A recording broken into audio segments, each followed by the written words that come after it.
Hi, welcome back to Crypto Vagabonds YouTube channel. In this channel, we talk about cryptocurrencies, macrofinance, geopolitics, and everything else that may affect the performance of your favorite crypto asset. If you do like this kind of content, please subscribe to the channel and click the notification bell. Now, as every content that we present here, we need to have a disclaimer. Nothing that I say is financial, legal, or tax advice. Everything I say here is just my opinion, and it should be taken as an educational material, not as advice on any shape or form. So today, again, we're going to talk about the yuan. However, in the crypto space, most people are known for some kind of focus that they dedicate to the space. Some are blockchain experts, some are programmers, some are NFT. I am known as the risk-averse guy because I have one law. If there's a doubt, there's no doubt.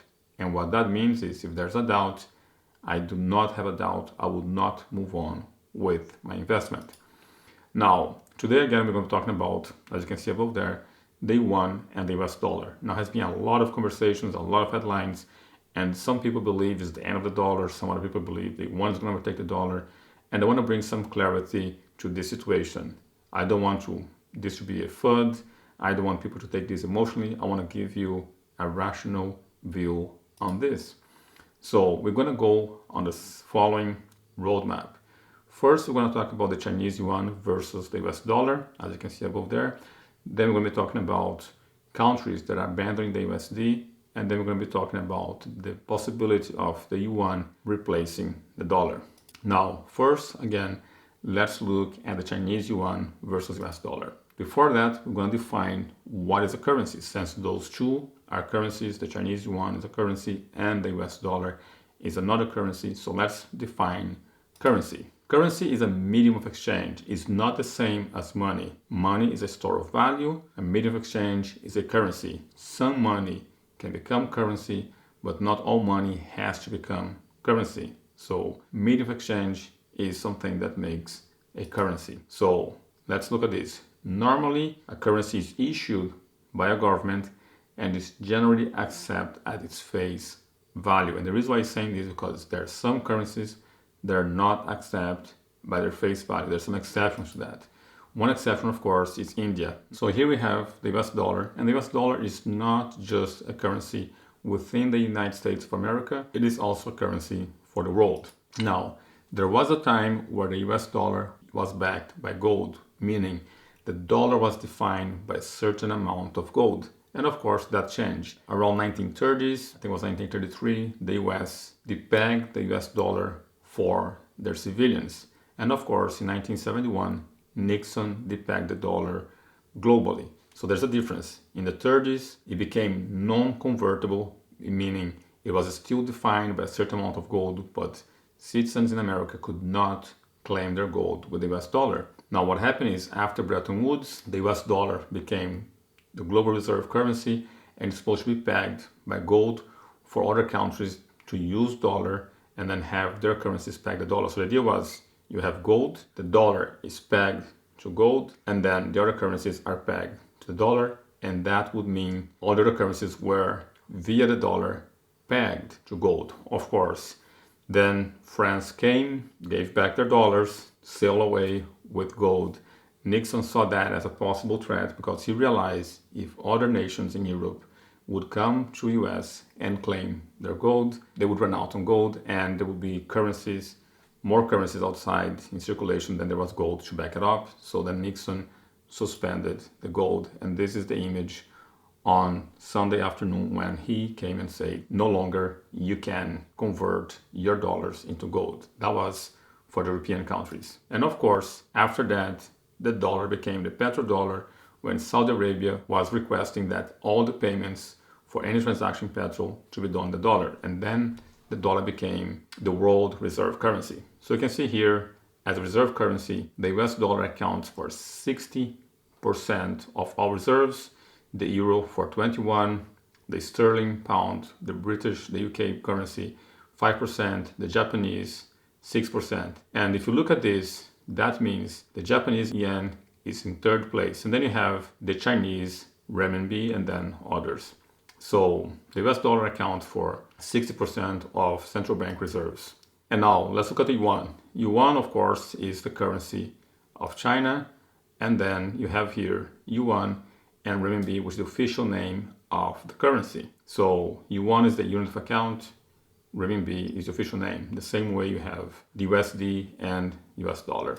Now, of course, the Chinese currency and the US dollar, they're part of a basket of currencies that compose the SDR, or special drawing rights. The SDR is an international reserve asset. The SDR is not a currency, but its value is based on a basket of 5 currencies: the US dollar, the euro, the Chinese renminbi, the Japanese yen, and the British pound sterling. So those currencies compose the SDR, meaning they can draw, or they can have the special drawing rights, and when they use that special drawing rights, they get a portion of those currencies.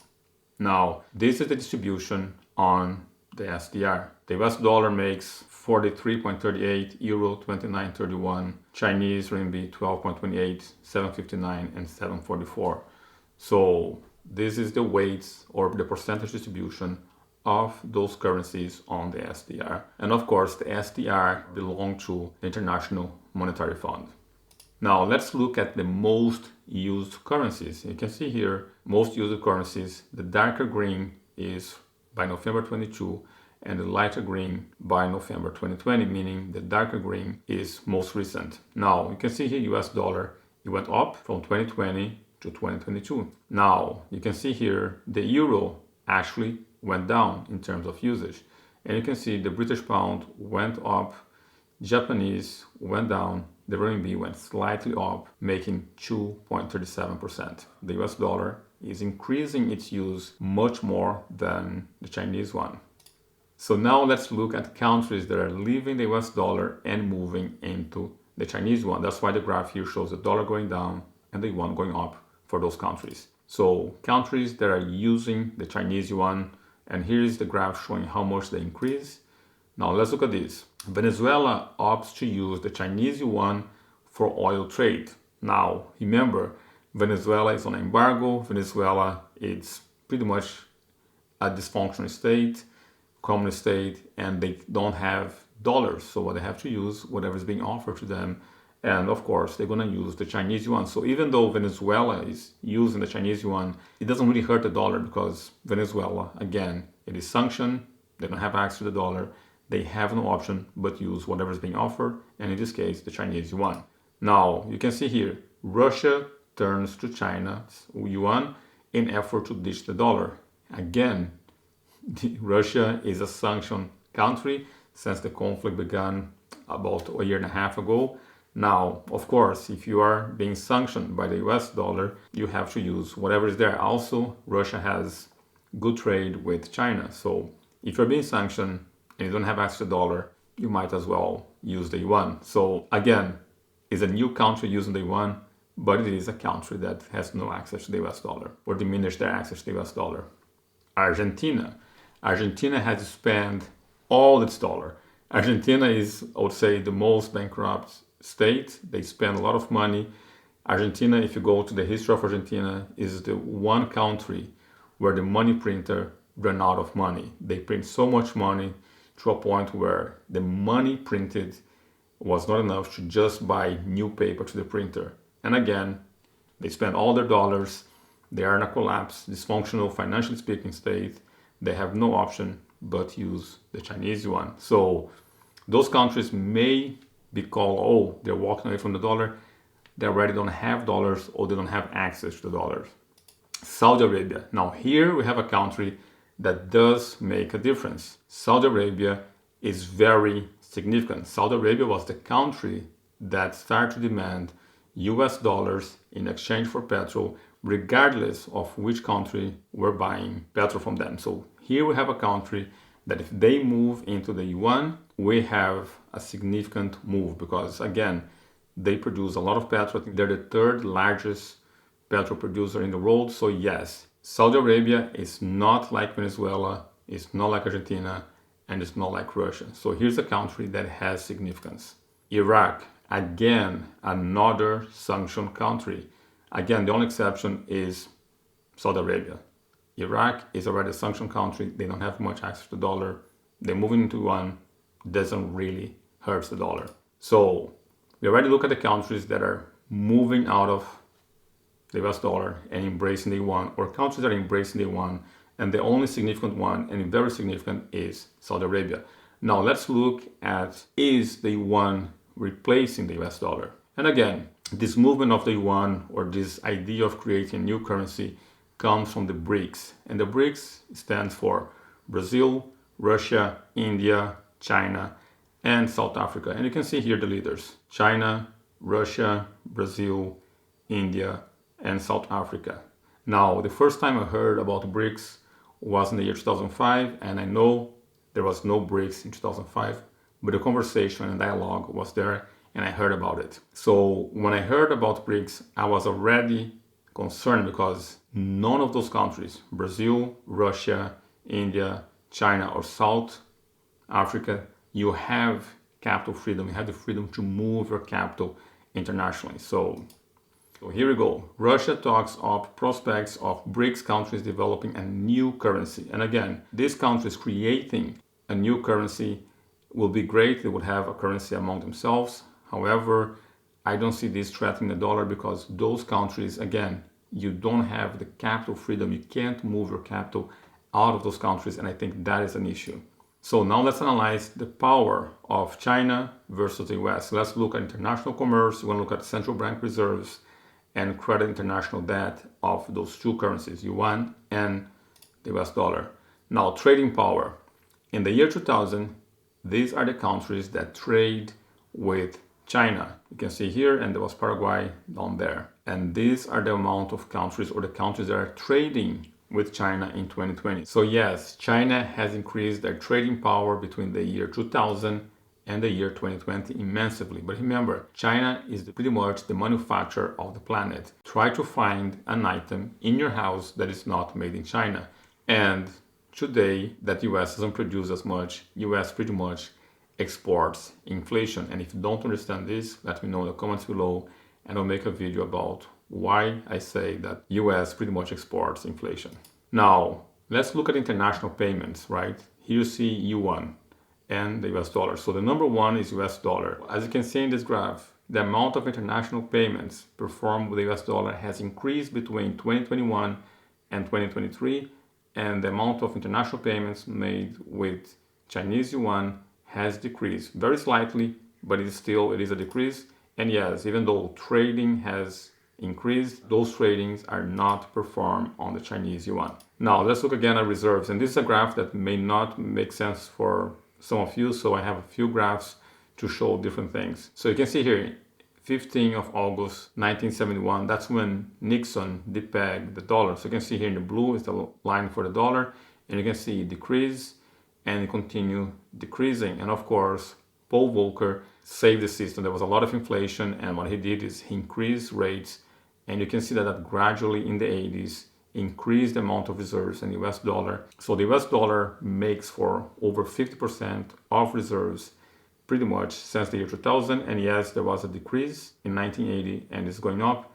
And you can see here that the Chinese yuan in this graph does not appear until close to 2020. Let's say this is 2010, I'll say 2018, 2017. So it is a new currency. It's barely making a mark on the graph, but it is there. And here we have another graph that shows reserves. You can see the US dollar has been above 65%, yes, and came down to around 60%.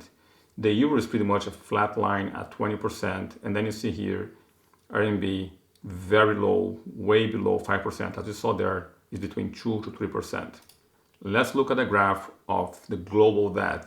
How much debt is denominated in the US dollar. And you can see here, from the year 2000, it has gone from just about 2 trillion to above 12 trillion. That is 6 times higher. That is how much debt there is in the US dollar. Now, let's look a little bit closer. We're talking about 13.8 trillion as the year 2022. And yes, it's going down a little bit, but still is very significant. Between the year 2000 and now, that is more than 6-fold the amount of debt globally denominated in the US dollar. So here's a question. Will the yuan replace the US dollar? That's the question again and the subject of this presentation. I honestly believe not, because China lacks freedom of capital. There's no capital freedom. Remember, the reason why Russia is using the yuan and all those countries are using the yuan is because the sanctions, because the US is putting restriction on capital. Now, that's a very small restriction when compared to China. There's a lot of restriction. You cannot get your capital easily out of China. Yes, you can get your capital in, but it's very difficult to get your capital out of China. So that's why I don't think Chinese yuan or China or any of those countries are capable of giving transparency and freedom of capital, which is required for you to have a global reserve currency. The world would like to see transparency and freedom of capital, and the BRIC countries, none of them give that. And as I mentioned, it's very easy to get your money in of China, but it's really difficult to get your money out. And no freedom of capital, as I just mentioned. Capital control is very big, not just in China, but all the BRIC countries. If the BRIC countries create a new currency, they're going to be trading among themselves. They do not have the possibility now, or the willingness, not the possibility. They're not willing right now to internationalize their currency. So I think the US dollar is still dominant. It will continue to be dominant. And the reason why is because one thing is for you to have other countries trading US dollar. Let's say, even if the American government does not increase the ceiling, the dollar lose value, whatever, there's a lot of dollars circulating in the world. And there are a few things. One thing is to have reserves. The other thing is to have the dollar as a unit of account and medium of exchange. I don't think China yuan would have the ability to replace the dollar. Yes, you can have some countries using that as reserve. Yes, you may still get some countries to use that as medium of exchange. It is very difficult to have a new unit of account. I think the process of getting the world to adopt a new unit of account is much harder than most people think. And again, remember, three things: reserves, reserve or store of value, medium of exchange, and unit of account. This one, yes, is possible. The medium of exchange, as you can see, is increasing for the dollar and decreasing for the yuan. And again, the unit of account is a difficult one to get other countries to start to think and calculate everything in yuan or whatever new currency is created by the BRICS. So let's give a little recap. We talk about the Chinese yuan versus the US dollar. We talk about countries that were leaving the US dollar, and Saudi Arabia was the only significant one. And of course, we asked the question, is the yuan capable of replacing the dollar? And I believe not. And yes, Ray Dalio made a video saying that the yuan will replace the dollar. I have my questions, and if you want to find out more about this, please use the link above, and you'll see a few videos where I am pretty much not agreeing with Ray Dalio. Time would let us know which one is right, me or Ray Dalio. So this is it for now. If you do like this kind of content, please consider joining our academy. Now, my question to you is, what are your thoughts? Do you think the Chinese yuan have what it takes to replace the dollar? Let me know on the comments below. Please like, subscribe, and click the notification bell, and see you in the next video. Thank you.